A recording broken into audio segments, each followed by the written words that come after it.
Hello mga katuhog! So for today's video ay ipapakita ko po sa inyo kung papaano i-crochet itong pom-pom pouch. Maganda po siyang idea lalo na kung naghahanap kayo ng cute designs at hindi ganun kahirap gawin. Lalo na kung marami din po kayo na pom-pom yarns at nag-iisip kayo kung anong paggagamitan nyo, sana po ay makatulong ito. Napakasimple lang niyang gawin, mag-work lang kayo in rounds at step by step ipapakita ko po sa inyo kung paano ito i-crochet.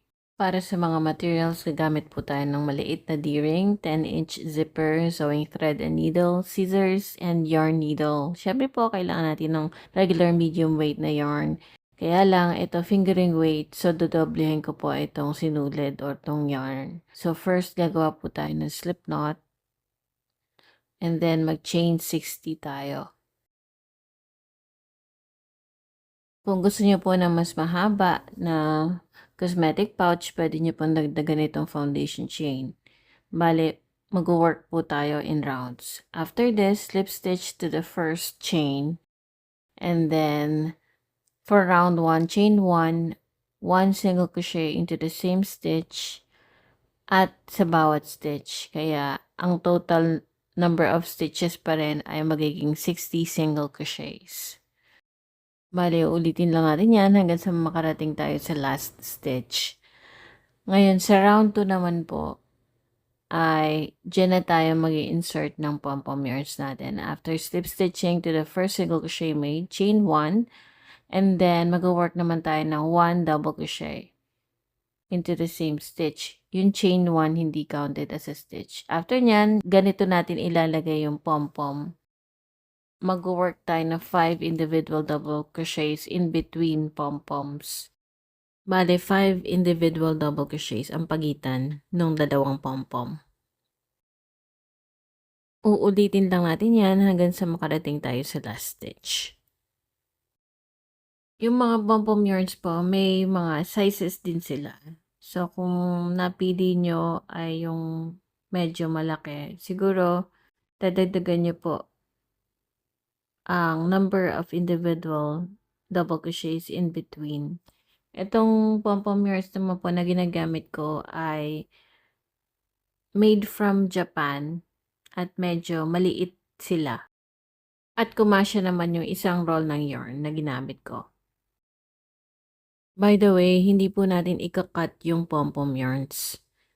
Ikakat lang natin siya pag natapos na natin yung pag-work ng in rounds. So, tuloy-tuloy lang po yan. Nakita niyo naman, nasa last 5 stitches na tayo. So, ang hinahide natin dito yung cord. So, yung dulo ng yarn tail natin. Saka yung working yarn, pagsasamahin natin para ma-hide natin. Dun sa 5 individual double crochets na yon. And then, makikita nyo, nilalagay ko yung pom-pom sa likuran. Dahil this time, ang gagawin naman natin ngayon is papagitnaan natin yung pom-pom sa next round. So, chain 1, 1 double crochet into the same stitch. Tapos, 1 double crochet into the next. And then, 1 double crochet into the next. Makikita nyo, nilalagay natin sa gitna yung pom-pom natin. And then, 1 double crochet into the next stitch. At pagkatapos ay mag-work ulit tayo na 5 double crochets para ma-hide natin yung cord. So, makikita nyo yung pom-pom yarns na nilalagay natin ay nasa staggered position. Kumbaga, nasa gitna naman siya ngayon. So, ganyan lang ang gagawin natin. Into every second round, iibahin natin yung pwesto ng pom-pom yarns para maging staggered ang position niya. Bale, ganyan lang kasimple yung project natin with pom-pom yarns. So, kung meron kayong pom-pom yarns dyan at wala kayong maisip na idea, pwede nyong gamitin itong idea nito sa paggawa ng purse. Actually, marami tayong projects na pwedeng paggamitan. Kung ayaw nyo naman ng purse, pwede nyong gawing headband or blanket kung masyado kayong maraming pom-pom yarns. Ito na itsura niya after 11 rounds. So, nakikita nyo, staggered ang position niya, maganda siya.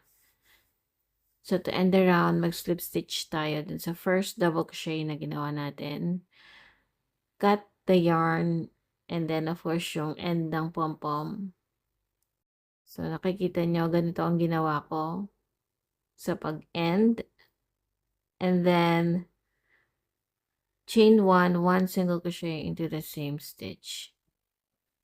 And then, 1 single crochet into each stitch around.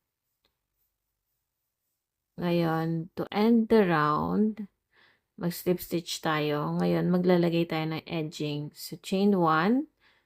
Tapos, dun sa, makikita niyo dun sa right side, nag-chain, gumagawa ako ng crab stitch. Or ito yung sinasabi nilang reverse na single crochet.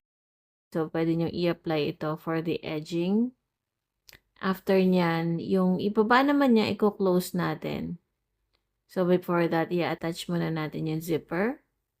So, nasa 10.5 inches ang haba niya. And ito naman yung size ng pouch na nagawa natin. Siyempre, wag natin kakalimutan i-weave in yung ends. Ganyan lang ginawa ko sa pag-hide ng tail. Ngayon, pwede nyo lagyan ng fabric lining para matakpan siya. So, ngayon, i-close natin yung ilalim. Binaligtad ko lang.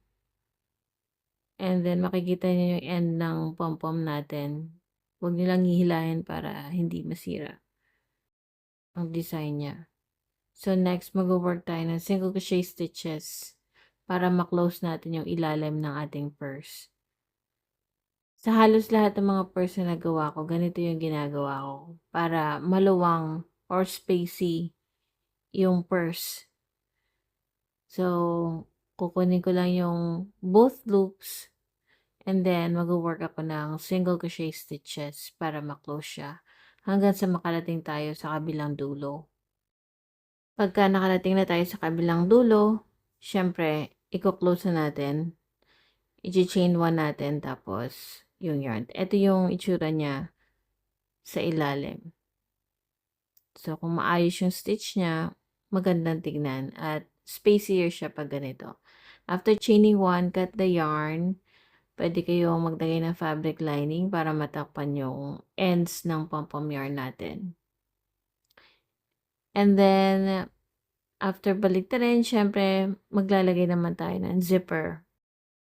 Maraming paraan ng paglalagay ng zipper. At itong gagawin ko ay yung ipipin ko siya mula sa labas, paloob. So, ganyan. So, kung saan ko nilagay yung pin, doon ko tatahiin gamit yung sewing needle and thread.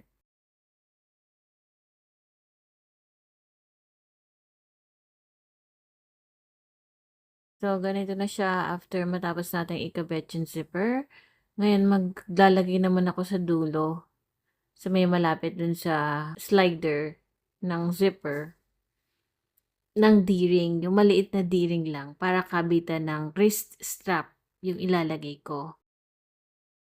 Minsan mas matibay pa yung ganito yung paglalagay ng D-ring para ma-secure natin at hindi siya basta-basta matatanggal.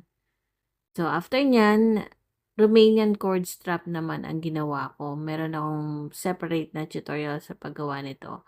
And then, i-attach ko lang siya doon sa D-ring. So, gamit yung yarn needle, papaikot ko siya ng maraming beses para sigurado hindi siya makakalas. Magandang idea po ito lalo na dun sa mga naghahanap ng ideas kung paano gawing cute ang inyong cosmetic pouch. Pwede rin itong ilagay kung bag naman ang gagawin nyo.